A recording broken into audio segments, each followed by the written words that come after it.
जब समुद्र मंथन हुआ तो आप सबको पता है कि 14 चीजें निकली। पता है आपको? विष, कामधेनु, उच्चैश्रवा नाम का एक घोड़ा, ऐरावत नाम का हाथी जो इंद्र ने ले लिया, कौस्तुभ नामक मणि, कल्प वृक्ष, अप्सरा निकली रंभा, उसके बाद लक्ष्मी निकली, उसके बाद वारुणी यानी कि शराब निकली, फिर चंद्रमा निकला, फिर पारिजात का पेड़ निकला, पांचजन्य नामक एक शंख निकला जो भगवान श्री कृष्ण के पास चला गया, और धन्वंतरी निकले अमृत का कलश लेकर। पता है सबको 14 रत्न निकले?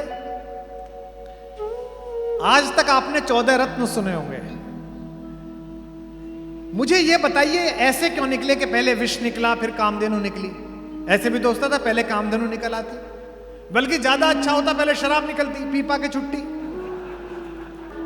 पहले कालकूट विष निकला। यह समुद्र मंथन मूलतः आपकी आत्मा का मंथन है। आत्मा क्या है? परमात्मा यानी कि समुद्र। और हम कौन है? बूंद। अगर हमने अपनी आत्मा का मंथन ठीक से कर लिया तो हमारे अंदर से ही ये 14 रत्न निकलेंगे।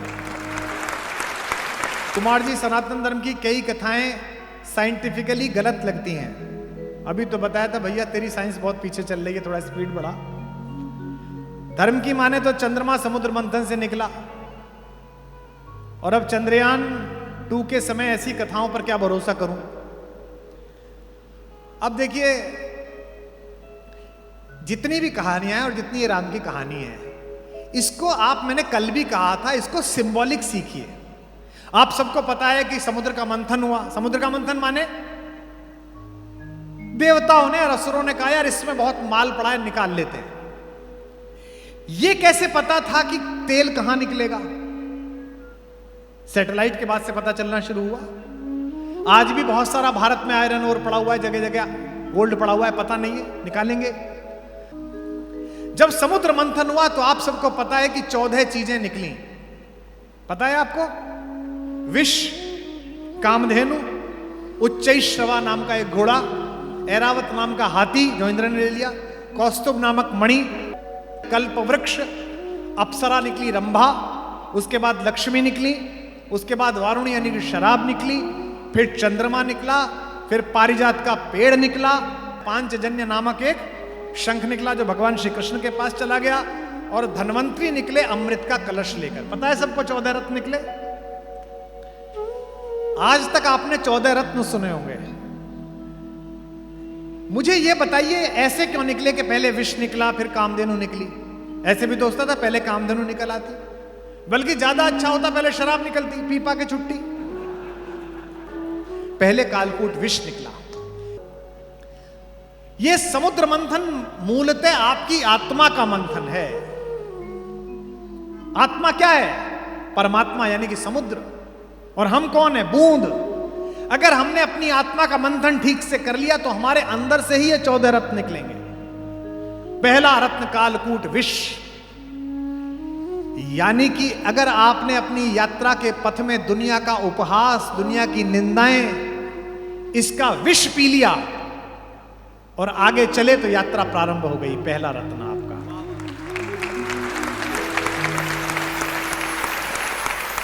अपयश बहुत परेशान करता है, निंदा बहुत दुखी करती है, और अब सोशल मीडिया के जमाने में तो निंदा और प्रशंसा दोनों बहुत तेजी से फैलती हैं। मेरे को अभ्यास है कि मैं कई बार खुद लिखता हूं, फेसबुक पे कोई लिखना होता है। बंबई जा रहा था, मैंने कुछ लिखा, मेरी आदत है, जो मुझे फॉलो करते हैं वो देखते हैं, मैं लिखने के बाद 3-4 बिंदी लगाता हूं, वाक्य समाप्त नहीं करता, यानी कि कहता हूं आगे बढ़ेगी बात। तो मैंने 5 बिंदी लगाई और उसी मैटर को कॉपी करना चाहा कि इसी मैटर को इंस्टा पे लगा दूंगा। वो गलती क्या हो गई, कॉपी की जगह कट जब गया और कट करके मैंने वो पोस्ट कर दिया। उसी समय वो बच्ची बोली कि सर मोबाइल बंद कर लीजिए, तो मैं चेक भी नहीं कर पाया। अब हालत यह कि 5 बिंदी लगी हुई हैं और पोस्ट हो गई।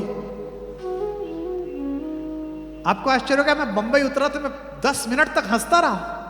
नीचे 2700 कमेंट। यही तो विद्वान आदमी की पहचान है। हा हा हा। कुमार जी मन जीत लिया। क्या पंच तत्व की व्याख्या करी है आप? एक कह रहा नहीं नहीं पंच तत्व की नहीं, इससे तो ऊपर उठ गए, ये 5 ज्ञानेंद्रियों के बारे में बात की जा रही है। ये कालकूट विष है अपमान का, यह जगत की निंदा का विष है। अगर आपने इसे जीत लिया, पहला रत्न, अगला रत्न जो आ रहा है उसे भी आप देखेंगे, अगर आपने इसे जीत लिया तो आपको क्या मिलेगा? कामधेनु, यानी कि आपको प्रतिभा की कामधेनु प्राप्त होगी। जब चाहा प्रतिभा का दूध निकाला और जगत को पिला दिया, तब आपको प्राप्त होगी। तीसरी चीज क्या हो गई? अब आपको प्रतिभा भी मिल गई। तीसरी चीज निकली समुद्र मंथन से उच्चैश्रवा नाम का घोड़ा, यानी कि आपने जगत की निंदा से भी खुद को बचा लिया कि लोग क्या कहेंगे, और आपने प्रतिभा को भी साध लिया कामधेनु के रूप में कि 24 घंटे मेहनत आप कर सकते हैं। तो फिर आपके संकल्पों को ऐसी गति मिलेगी जैसी उच्चैश्रवा नामक पंख जड़े हुए घोड़े के माध्यम से मिलती है। और अगर आपने संकल्पों को गति ले ली तो चौथी चीज क्या निकली थी? ऐरावत, हाथी, यानी कि आपकी संघर्षों के ऊपर आपको एक जगह मिल जाएगी कि अब आप ऊपर बैठ गए। हाथी की क्या गति है? हाथी गांव में आता है, आपने एक बात देखी होगी, हमारे गांव में आता था, आप पता नहीं गांवों से कितने लोग यहां हैं। हाथी जब भी गांव में आता था, सारी महिलाएं दरवाजे पे आ जाती थी, गणेश जी आ गए, कोई ईख ला रहा है, कोई कुछ ला रहा है, कोई पैसे दे रहा है। पूरा गांव उनके स्वागत के लिए खड़ा हो जाता था, एक एक बालक बच्चा प्रसन्न हो जाता था। हाथी के गांव में आने से एक ही जीव परेशान होता है, कौन? कुत्ता। पूरे गांव के कुत्ते उसके पीछे पीछे भौंकते निकलते हैं। जब भी प्रतिभा का हाथी किसी गांव से निकलता है, उसके आकार से टक्कर न ले पाने वाले कुंठित कुत्ते भौंकते हैं।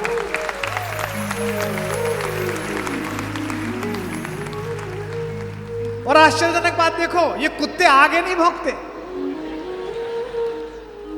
ये पीछे भौंकते हैं। इन्हें पता है कि आगे अगर आ गए तो यहीं से उस लोक जाओगे जहां की कामना है। ये कुत्तों का स्वभाव है कि प्रतिभा का हाथी जब भी जगत की वीथियों से निकलता है तो पूरे गांव के रास्ते भौंकते हुए जाता। वो इस बात से नाराज नहीं है कि हाथी क्यों आया, वो इस बात से नाराज है कि इसको इतना सम्मान क्यों मिल रहा है।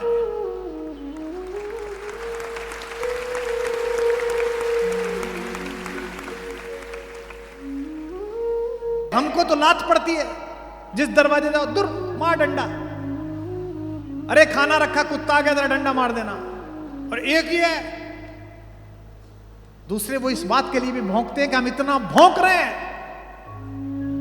और फिर भी इसकी चाल पर कोई प्रभाव नहीं पड़ रहा है, उसी मस्तानी चाल से जा रहा है। अगर आपके संकल्प को गति मिल गई तो यह हाथी का स्वभाव प्राप्त होगा।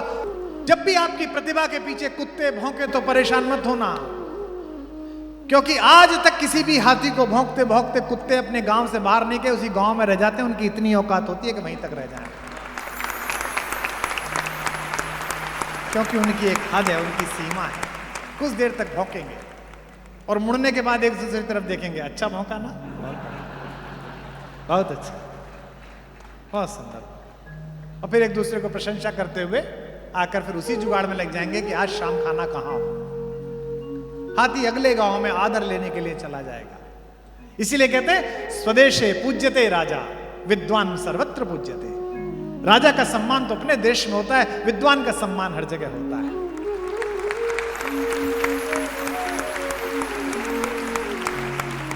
अगर आपने संकल्पों को गति ली तो ऐरावत हाथी की भांति आपकी यात्रा शुरू हो जाएगी। और कौस्तुभ मणि 5वीं चीज है जो श्रीहरि विष्णु के माथे पर लगती है। अगर आपने लोगों की जन आकांक्षाओं को ऊपर खड़े होकर देखना शुरू कर दिया और कुत्तों के भौंकने से बेखबर रहे, तो एक ना एक दिन आपके सिर पर मुकुट रखा जाएगा, कौस्तुभ मणि रखी जाएगी। एक के बाद एक क्यों निकल रही है, आगे पीछे क्यों नहीं निकल? इसलिए निकल रहे क्योंकि इसका प्रतीक शास्त्र है। और अगर आपको कौस्तुभ मणि मिल गई, अगर आपने जनता की इच्छाओं को स्वीकार कर लिया, जनता ने आपको सम्मान स्नेह देना शुरू कर दिया, तो फिर आपका जीवन क्या निकला इसके बाद? 6 नंबर पर कल्प वृक्ष। आपका जीवन कल्प वृक्ष जैसा हो जाएगा। आपको कुछ मांगना सोचना नहीं पड़ेगा, आप अच्छा संकल्प सोचोगे और सारे साधन सामने उपस्थित हो जाएंगे, काम अपने आप होता चलेगा। जिन लोगों को भी मेरे प्रति शंका ये रहती है कि कैसे बनेगा भारत कुलम, मैं कहता हूं यात्रा चल रही है, अपने आप बनेगा। मुझे नहीं पता कहां से बनेगा, बन जाएगा। लेकिन जब ये सब हो जाता है तो इसके बाद फिर परीक्षा प्रारंभ होती है। 7वीं चीज निकलती है, अप्सरा, रंभा। रंभा कौन है? रंभा वासना है। अब आपको वासना खींचना प्रारंभ करेगी। वासना यानी कि जितना मुझे चाहिए उससे ज्यादा, यानी कि सबका मेरे पास हो। रावण तत्व, सबका मैं खींच लूं, सब चीज मेरे पास हो। और अगर आप इससे बाहर निकल आए तो फिर आपको देवी लक्ष्मी अर्थात धन और सामर्थ्य की उपलब्धि होगी। लक्ष्मी के आते ही आसुरी प्रवृत्ति, अपप्रवृत्ति ज्यादा सबसे पहले आएगी, यानी कि शराब, वारुणी सबसे पहले आएगी। दौलत का नशा सबसे पहले आया। मैंने कल सुनाया था ना, जो खानदानी रईस हैं वो मिजाज रखते हैं नर्म अपना, तुम्हारा लहजा बता रहा है तुम्हारी दौलत नई नई है। अगर लक्ष्मी ज्यादा आ गई तो फिर असुर प्रवृत्ति आएगी। और अगर इस पर कब्जा कर लिया तो वारुणी के बाद क्या निकला 10वें नंबर पर? चंद्रमा, यानी कि व्यवहार में शीतलता आ जाएगी। मैंने ऐसे बहुत लोगों को देखा है जिनके पास अपरिमित धन है, अपरिमित धन है, हिसाब नहीं है, लेकिन ऐसी बालकों जैसी शीतलता है उनके अंदर। और अगर शीतलता आ गई तो इसके बाद क्या निकलेगा? प्राजक्ता, पारिजात, यानी कि आपके कर्मों की खुशबू सब तरफ फैलनी शुरू हो जाएगी।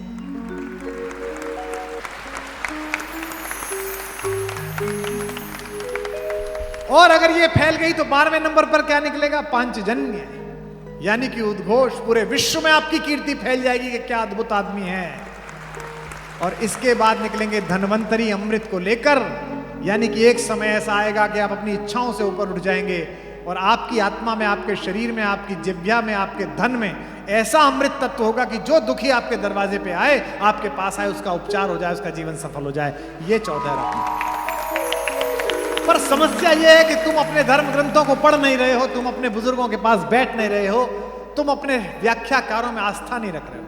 और फिर कहते हो ये प्रश्न मुझे देकर कि मैं कैसे भरोसा करूं कि चंद्रयान ऊपर पहुंचे। हमारी हालत बताए कैसी है तुम्हारी, हमारी। मुझे बहुत लोग मिलते, कुमार जी हमारे घर में बड़ा धर्म का सब कुछ है जी। अच्छा जी, अच्छा, बहुत अच्छा मंदिर हमारे यहाँ बना हुआ है, रोज पूजा होती है जी, पंडित जी आते हैं रोज। अच्छा जी, मैं गया, बड़ा सुंदर मंदिर, भगवान बीच में विराजमान है, बहुत सुंदर, बड़ी अच्छी लाइटिंग, बड़ा अच्छा इंटीरियर। रात को उनके यहां भोजन था, 9-10 बजे भोजन हुआ। 2 बच्चे ऊपर थे, उनको आवाज दे रहे थे कि नीचे मिलने, वो आए ही नहीं। जब जाने लगा तो वो बचने की कोशिश कर रहे थे 11:30 बजे, क्योंकि उनके परिवार की एक बालिका सामने से उतर के आ रही थी। वो जिस अवस्था में थी और जिन खुशबुओं से भरी हुई थी, वो नहीं चाहते थे कि मैं देखूं। तो फिर कैसे ये बात हुई? इतना धर्म है, इतनी पूजा है, फिर ये कैसे हो गया भैया? एक बुढ़िया का बेटा विदेश चला गया, विधवा बुढ़िया का बेटा, नौकरी करने के लिए। उन दिनों टेलीफोन थे नहीं। 1-2 साल तो बुढ़िया ने, बेचारी ने काम चलाया। जब सब पैसा खत्म हो गया तो भीख मांगने लगी। 2-4 साल भीख मांगती रही। किसी ने कहा बुढ़िया से, अम्मा तेरा लड़का इतना नालायक निकला, गया नौकरी करने के लिए तो तेरी तरफ देखा भी नहीं। नहीं भैया ऐसा नहीं है, चिट्ठी भेज देता है। बोले पैसे नहीं भेजता? बोले ना चिट्ठी भेजा, कुछ रंगीन से कागज भेज दे, मैं तो उन्हें सजा के रख लूं कि बच्चे ने रखी है। बोले क्या कागज है? अंदर गए, जाके देखा तो ड्राफ्ट लटके हुए थे 10-10 हजार रुपए के। भीख मांग रही थी, लेकिन ड्राफ्ट होता है ये पता ही नहीं था कि इसी से धन निकलता है। इस देश के सनातनियों, तुम्हारे घर में करोड़ों के ड्राफ्ट रखे हुए हैं धर्म ग्रंथों के रूप में, और तुम भीख मांग रहे हो।